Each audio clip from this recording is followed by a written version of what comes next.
So let's have another look at the reMarkable against the new colour ink tablet from Boox, the Tab X C. I think when we first got the reMarkable Pro, we were all very quick to say, wow, this is incredible, this is the future of colour ink, and dismiss Kaleido Free. But actually, there are some benefits of Kaleido Free, as you'll see in this video. Certainly, it's got a lot higher contrast, and for some uses, I'd say it does look better. So for some colours, Gallery Free looks better, and for others, Kaleido Free looks better. There's no ideal colour e-ink yet. This video is sponsored by Squintle, and I'm thrilled to be partnering with them again. Squintle is a playground for your mind. It's a visual knowledge tool, and I've used it for planning out my videos. What makes it different is you've got an infinite canvas, a flexible structure, and no learning curve. So more about Squintle later in this video. Let's now look at the Tab X C versus the reMarkable Paper Pro.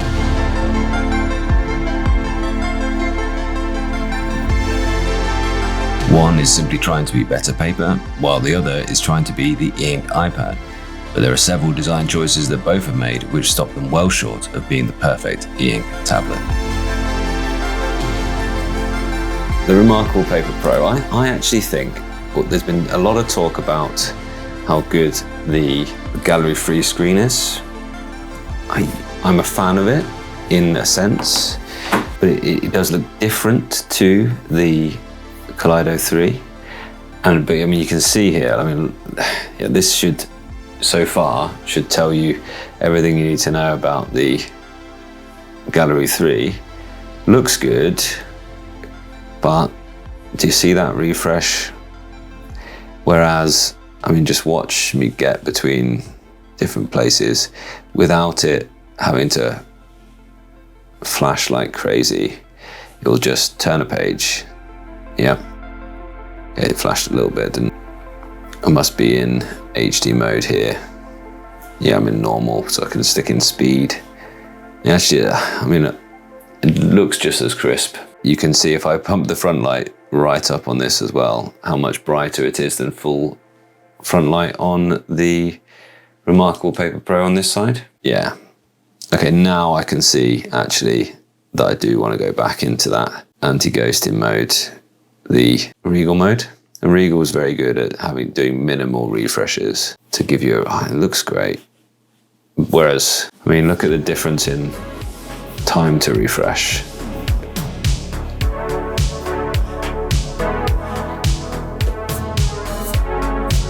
And that's not just the Gallery 3, that's simply the processing power that isn't there over here. But you can see the difference between the colors. You get so much more yellows, so much less yellow over here. But you get better blues, I think, across here. See, that's a grayish blue. That's a nicer blue. So actually, it's not as simple as just saying better colors on the, look at those blues, they're just not really visible here. The difference between the light and the dark blue there, and just the light and the dark there. No, I don't really pick it up all that often, I'll be honest. When I do, I always have a good time though, Neil. When I do, I always have a good time, and I always think, yeah, I could just sort of live in a cabin and write on this. I could just type for the rest of my life on this, you know, and be totally happy just reading and writing, really. I also like what they're doing with the whole reMarkable methods things that they're doing on here. You know, there's lots of nice things about the reMarkable. I'm a fan of reMarkable. It is a really personal thing. I let one person try the reMarkable and they'll say, yep, that's all I'll ever need, and I like that that is all it is. And another person, they'll try it and they'll say, okay, cool, can I read my online news on it? Or can I manage my email or my Google Calendar? So I show that person a Boox and they can't put it down.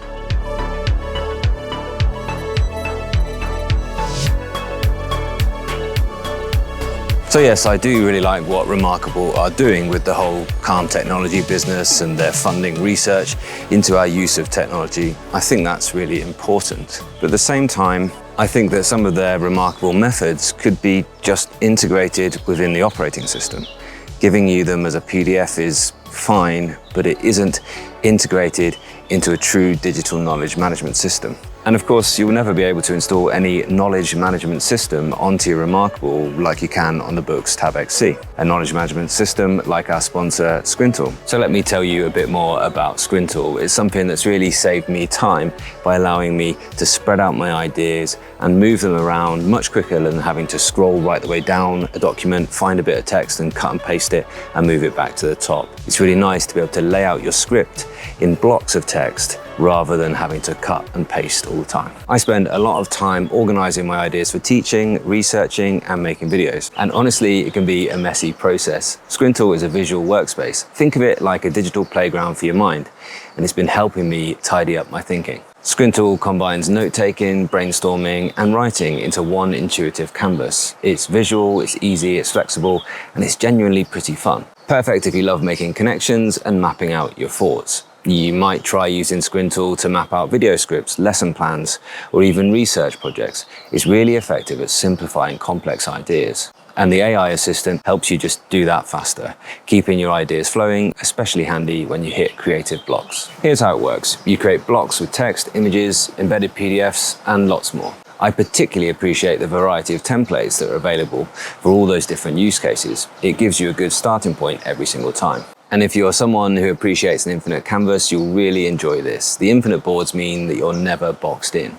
You can expand your ideas without limits. Importantly, Squintle is easy, there's no steep learning curve, and it's genuinely fun, making it effortless to keep coming back to refine your ideas. When I used Squintle as my main knowledge management system, I got genuinely hooked on coming back to these canvases. If you're ambitious, if you're an overachiever, you'll absolutely love how Squintle helps you structure your best output. I also just love the clean, minimalist visuals of this innovative knowledge management tool. Check out Squintle through the link below. There's a free trial and 50% off, so you can easily see how this fits into your workflow. And if you do give Squintle a try, I'd genuinely love to hear what you think. So drop a comment with your experiences or questions below. Thanks so much once again to Squintle for sponsoring this video. And then I guess the big question, what would I actually pick given the choice between the reMarkable Paper Pro and the Tab X C? Well, for me, that's really not a difficult question at all. Having lived with them both for some time, I can tell you which I reach for, and it isn't the reMarkable Pro. I just find I've got too many things all integrated with different cloud storage places, all different apps that I use. I'm just too linked into app ecosystems that I need those on my e-ink tablet, as well as on my computers and my Android tablets and my phones. However, there's a right e-ink tablet for me and a right e-ink tablet for you, and they probably aren't the same one. Now, actually, I think these are very similar, the styluses. And I think the same thing. This is not as good as the Wacom Mira. And can you see this yellow ghosting? It's just like yuck. You see that yellow ghosting on there? Let's try the neat writing thing at all. I love the feel. And I quite like the look of the handwriting as well. It does look really quite nice. And I find that I enjoy writing on it. And my handwriting will look nice, but it doesn't look like my handwriting. And if you remember me, I mean, look at the colors on this. That just looks great. If you remember me doing a lot of talk about this and the manta every time does look like my handwriting. This handwriting is not as good as the reMarkables. And I think the reason for that is because I don't actually have the grip on there. I have got the slippy screen there. It's not bad though, is it? Like, I'm not gonna write on that and think, gosh, that looks awful. But neither of these look like my handwriting, whereas the Supernote Manta with the Wacom Mira and the amazing Feel Right screen actually looks exactly like my handwriting. You know, I can write in a ballpoint next to it and it will look exactly like that.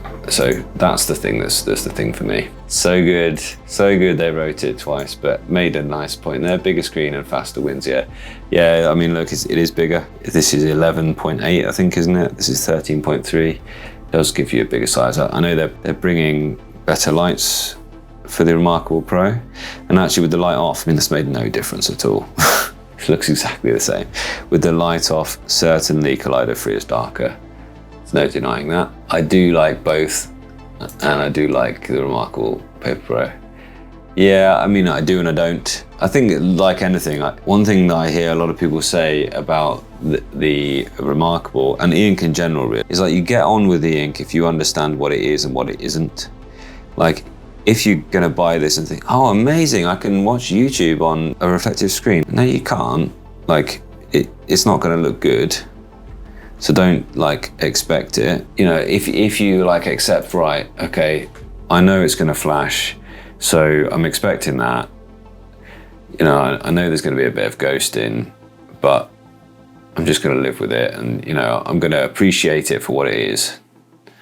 Then I think you like e-ink. If you hate that, then buy an OLED tablet and be done with it. The Boox looks white because the lights were right up. So just bear that in mind. Yeah, it's top yellowish, yeah, absolutely. Yeah, I don't like the yellowish look as well. But there's massive discrepancies between one reMarkable and another. Like some look way yellower than another, but I don't like the yellow staining as well. Learning can be color coded most of the times, so it would be a big deal in black and white. Yes, learning can be color-coded. I think that that's more, for most people, reading the words is more important than the colors. We will come onto the Manta in a little while, but yes, it does support typing. But again, Manta, great for handwriting, terrible for typing. Absolutely, it's just the refresh is poor.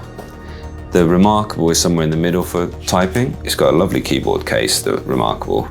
Like, this is the best keyboard case like there is, because you just lift up to reveal. But then you're stuck typing without any of the kind of mod cons that you're used to. You're stuck typing without spell check or autocorrect or anything like that, or any of the word processing features you're used to. And occasionally it'll do that flash. I mean, forget writing like formula. And also, this is much lower resolution. It's like 207 to 227. I mean, look at that flashing that's getting in my road. It's not nice. However, once again, if I was in my prison, did you describe us, Kevin? If I was stuck in a cabin in the woods, then I could happily type this. I'd need just a generator to like charge this every week.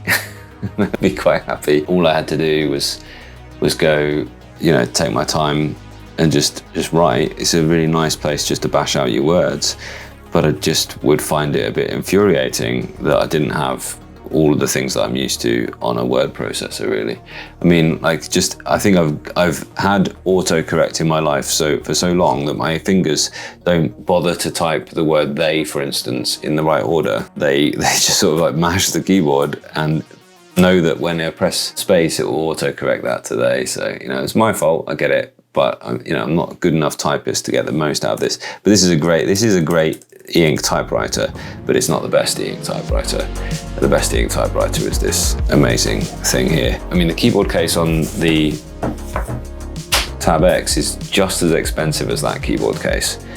That's where it's let down, you know, and it is nowhere near as nice. I mean, it's a weird flappy thing that you lose. I mean, I've lost this almost twice already. It is better than when I first reviewed it. I know they obviously shipped them out too soon and they had to replace them for a lot of people. The whole keyboard case isn't as amazing, but I can write into Word. I can type into OneNote. I can do all these things. And that, for me, that's just far better, really. So just way better for typing.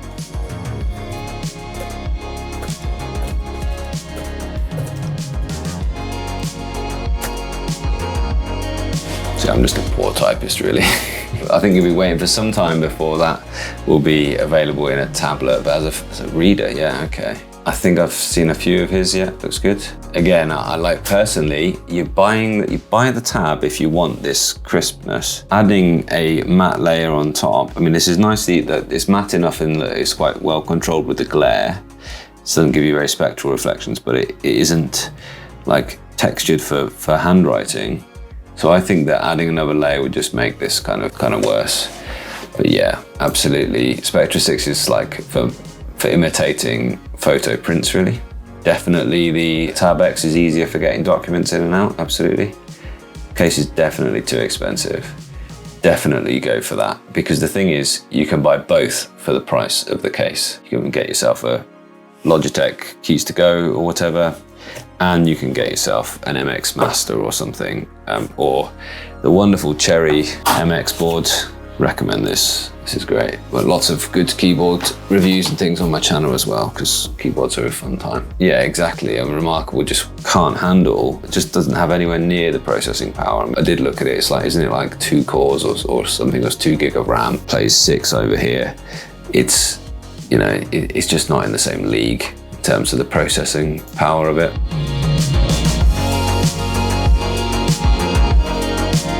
Thanks so much for watching. Let me know what you would go for out of these two, or, you know, if you have any questions, I'm always here to answer them. And if you want to know more about why you do in fact need a bit more processing power than we at first thought, then that's this video right here.